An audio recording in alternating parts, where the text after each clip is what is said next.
Citroen has done some experiments over the years in India. A handful of products have came out of the brand's experiment lab, but not necessarily made a powerful impact in the Indian market. Nevertheless, these cars turn out to be good, built purposefully, and offer great driving dynamics and ride quality. One such product that we have here today is the all-new Citroen Basalt, a new entrant in the coupe SUV, mass market coupe SUV segment, which other brands like Tata will soon follow with its Curvv, which you all may be familiar by now.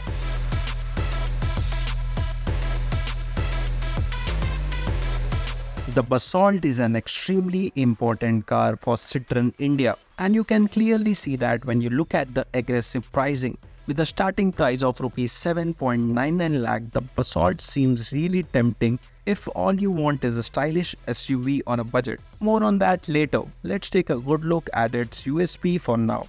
Today we will majorly focus on the design of the Basalt, check what features it has to offer and see how much of an upgrade it is over the C3 Aircross. Also later in this video we will also answer some of the questions that you have asked us on our social media platforms. So before we proceed, why don't you hit that like button and also share this video with your friends and family and subscribe to our channel to stay tuned for all the latest news and update around the automotive industry. My name is Haji and you are watching Car Wale.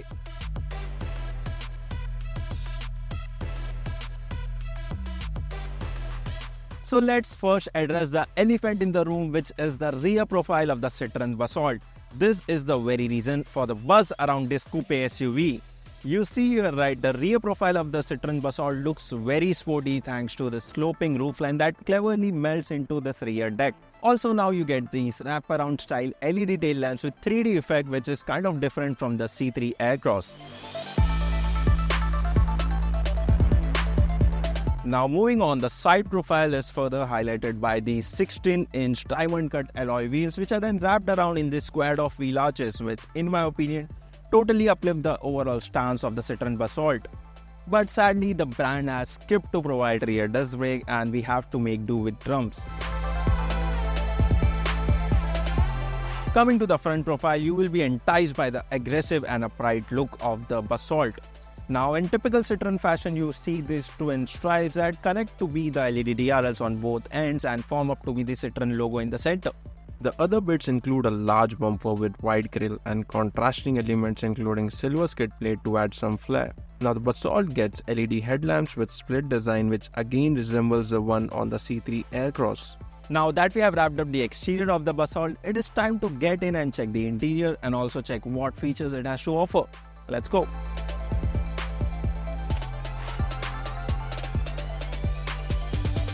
Now on a wider perspective, the cabin of the Basalt look a lot similar with the other Citroen models, but once you start observing closely, you will see the changes, and these changes have been done for good. Starting with the dashboard, it has the similar layout with this freestanding 10.25-inch infotainment screen. It runs on the same UI with tile style for easy access. Now the system can run Android Auto and Apple CarPlay wirelessly, so you need not to carry a cable all the time with you. Now killing the purpose of the cable is this wireless charger, which again add to the convenience.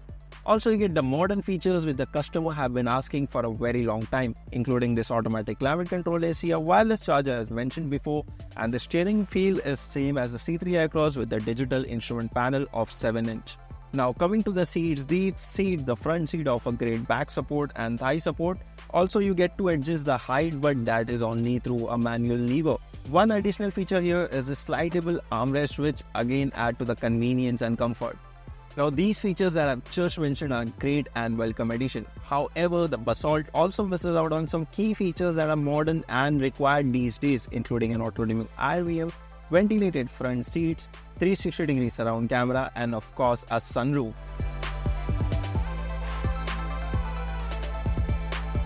Now one thing is for sure, Citroen may not add fancy to the mix, but they always get the practical and essential game right. Now these rear seats are plenty comfortable and spacious with this winged headrest for added comfort. Also you get a rear armrest with cup holders and a place to keep your phone. Also one party trick in Citroen Basalt's rear seat is this adjustable thigh support, which can be adjusted to 3 levels and up to 87 mm. Now my height is almost 6 feet and the driver seat is adjusted to my driving preference. I'm getting plenty of headroom. The legroom is sufficient and also there's space underneath the seat to slide my foot in. Also, one thing to note, even though this is a coupe and you get the sloping roofline, the window area is decently large, so you won't feel claustrophobic inside. The seat upholstery is finished in white, so you get the sense of space, the airiness inside the cabin. The wheelbase is well over 2600 mm, so you get that spaciousness and roominess. Also, thanks to the white seat upholstery, the cabin feels spacious.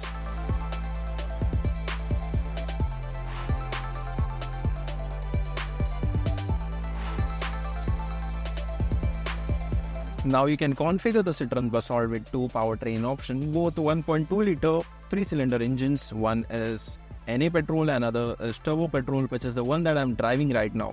Well, with the NA petrol you get an option of just 5-speed manual gearbox, while this turbo petrol gets an option of 6-speed manual gearbox and a torque converter unit, which currently is the exact combination I'm seated in right now.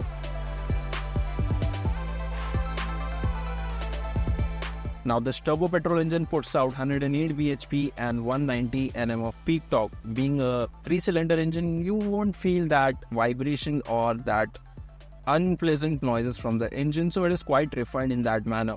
Once you are in the turbo territory, say 2000 or 2500 rpm, the engine is very responsive and picks up speed rather effortlessly. Now this 6-speed automatic torque converter unit is smooth and very responsive in terms of shift, but at times it can get jerky when you are asking too much out of it, being too hasty, and the throttle inputs are very sharp. That said, overall it gets the job done. Now the ride quality is really a talking point here, and Citroen cars are known for that. Thus here you will feel that flying car effect that the brand really claims, and you feel that. The ride quality is one of the biggest highlights of the Basalt. The suspension setup is on the softer side, especially at the rear. And because the setup is so forgiving, the Basalt handles potholes and road undulation quite easily, and with hardly any vibrations or major side-to-side movements. The ground clearance of the Citroen Basalt stands at 180 mm, and you sit quite upright. You also have the manual adjustment for the seat, so you can really have the perfect driving position as per your need. And you get this commanding view, and the overall view is really great. So the brand claims a fuel efficiency figure of 18+ km per liter for both the petrol engines, and we will test that, so stay tuned to our channel for that video coming up very soon. So how different is the Citroen Basalt from the C3 Aircross? Well, not very much when it comes to the driving aspect. But you get a newer design with a sporty appeal. Also, there are plenty of new features, and some of them are also being offered with the C3 Aircross with the new update. Now, depending on the preference like space, looks and seating option, one can choose either of them, as they both have the same platform and shares the same engine. Now, while its true competitor is the Tata Curvv, and in broader sense, we know that the Curvv will be more flashy with its bucket full of features and more futuristic design and array of powertrain options. But the Citroen Basalt is a no-nonsense option with its coupe styling, the potent engine, exceptional ride quality and plenty of space on the inside.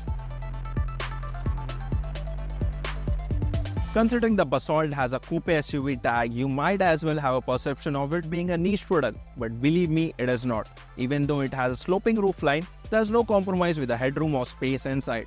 It is in fact just like any other normal mid-size SUV car in this particular price segment. Well, a person who wants a bigger car than the C3, but not necessarily a 7-seater Aircross, then this might as well be a perfect option for them.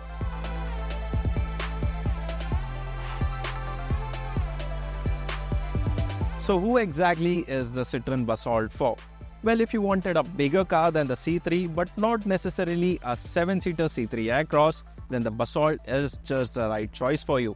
It has this coupe structure which will appeal to the youth. You're getting sufficient features, you're getting good space, sense of practicality inside the cabin, exceptional ride quality and also potent engine. So whenever you drive this car, you will have a broad smile on your face. Though it lags when you see where the competition is headed and how loaded they are. Citroen feels a little late with this offering. When you compare this with the other models from Hyundai and Kia, which comes with jam-packed feature, you feel Citroen is just getting the essential features sorted by now? So let us know in the comments, do you think this is a well-rounded off package from Citroen, and will you consider buying this over the upcoming Tata Curvv?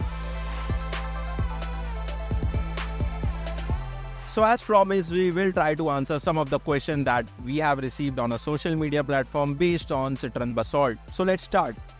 The very first question that we have got is what features it has to offer. Well, it gets plenty of new features like automatic climate control, 6 airbags, wireless charger, and also adjustable thigh support for rear seats. But it still misses out on some features like ventilated seats and a 360-degree surround camera, which is common these days in the segment. So the next question here is what segment is the Citroen Basalt? Well, technically the Basalt is a coupe SUV which will compete against the Tata Curvv, again having the same body style. So yes, this is a completely new segment, at least for the mass market cars. Then we have questions like what is the ground clearance of the Basalt? Well, the ground clearance of the Basalt is 180 mm, so it will be sufficient for our Indian roads, and yes, you can really do mild off-roading with it. Finally, the last question here is what to prefer, Citroen Basalt or Tata Curvv?